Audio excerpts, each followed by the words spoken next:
दिया ये बिखर जाएगा।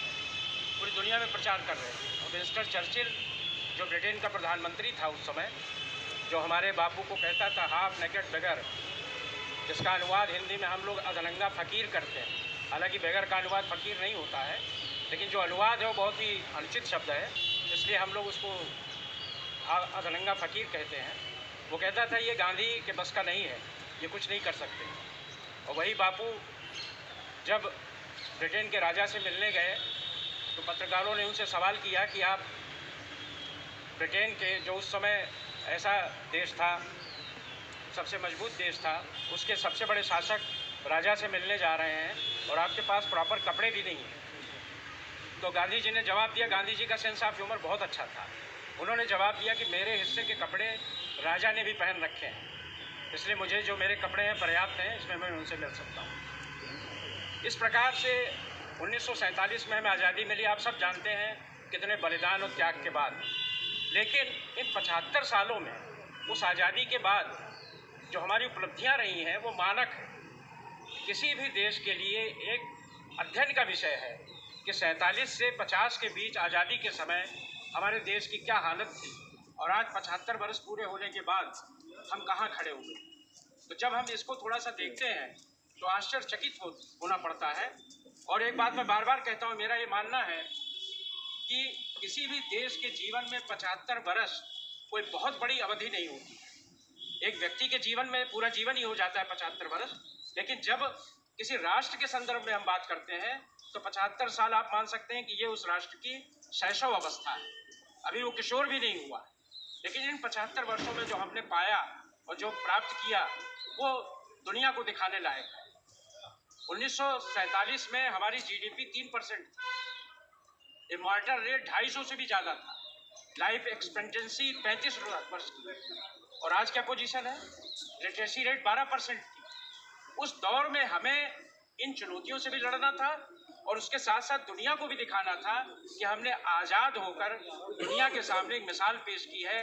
हमें लोकतांत्रिक डेमोक्रेटिक इंस्टीट्यूशंस भी बनाने थे, हमें संविधान भी बनाना था, संविधान को सफलतापूर्वक लागू भी करना था। इस सारी चुनौतियों के बीच 1951 में दुनिया को दिखाने के लिए कि हम डेमोक्रेटिक हैं, सफलतापूर्वक आम निर्वाचन भी करवाया, चुनाव भी करवाया, क्योंकि उस समय की जो शासन व्यवस्था थी उसको, डेमोक्रेसी को एस्टेब्लिश करना सबसे बड़ी चुनौती थी। और पंडित जवाहरलाल नेहरू से जब एक विदेशी पत्रकार ने पूछा कि आज़ाद होने के बाद आपके सामने लग रहा है सबसे बड़ी चुनौती क्या है, तो उन्होंने कहा था सबसे बड़ी चुनौती ये है कि हमें एक धार्मिक देश में सबके साथ सौहार्दपूर्ण संबंधों को बनाए रखना। ये उस बात को 1947 में भी समझ रहे थे। आज हम देख रहे हैं इस तरह की तमाम चुनौतियां हमारे सामने आ रही हैं। तो 1950 में हमारा संविधान लागू हुआ और 75 वर्ष बाद आज हम दुनिया की 5 सबसे बड़ी इकोनॉमी में खड़े हुए हैं। साइंस एंड टेक्नोलॉजी में हमारी जो तरक्की है वो दुनिया के लिए अध्ययन का विषय है। दुनिया के कई देश हमारे यहाँ से सैटेलाइट छोड़ने आते हैं, हमारे यहाँ वो सारी सुविधाएं हैं। ये सारी चीज़ें हमारी उपलब्धियाँ हैं। और एक चीज़ और देखिए आप कि 47 में या 40 के दशक में जितने देश आज़ाद हुए वो आज कहाँ खड़े हैं। दक्षिण एशिया में ही देख लीजिए आप, कितने देश हैं, पाकिस्तान, बांग्लादेश, म्यांमार, भूटान, मालदीव, श्रीलंका, आज उनकी क्या स्थिति है सबको मालूम। लेकिन हमारा देश आज भी संविधान को पूरी सफलता से लागू कर रहा है। ये हम सब के लिए बहुत ही गौरव की बात है। संविधान को ही हमारा, जैसा कि अभी हमारे मित्र डॉक्टर गुलाब सिंह जी ने कहा कि वास्तव में संविधान को हमें वही सम्मान देना चाहिए जो हम अपने धार्मिक ग्रंथों को देते हैं, क्योंकि अगर संविधान है, देश है, तभी धर्म है और धार्मिक ग्रंथ है। अगर संविधान और देश नहीं है तो आपके लिए सब कुछ भी करना मुश्किल होगा। दुनिया के सामने हमने तमाम तरह की चुनौतियों को, आप देख लें, 47 में हमने लड़ाई लड़ी, उसके बाद 61-62 में लड़ाई लड़ी, 65 में लड़ाई लड़ी, 71 में लड़ाई लड़ी, कारगिल को भी जोड़ लिया तो 5 युद्ध भी हम लड़ चुके हैं। कोरोना जैसी महामारियां उस समय, प्लेग, हैजा, चेचक, इस तरह की बीमारियां फैली हुई थी। गरीबी अपने चरम पर था।